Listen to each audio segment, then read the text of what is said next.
Folks, here's a HESSTON 745 round baler. This makes a 4 foot wide by up to 5 foot tall bale. Standard 4x5.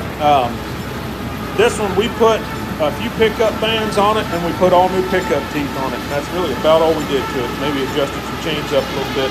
Belts are in decent shape. Seems to be a good running, good working baler. We're going to have it for sale right here. If you guys have any questions on it, just give one of us a call. It's 540 PTO, electric tie.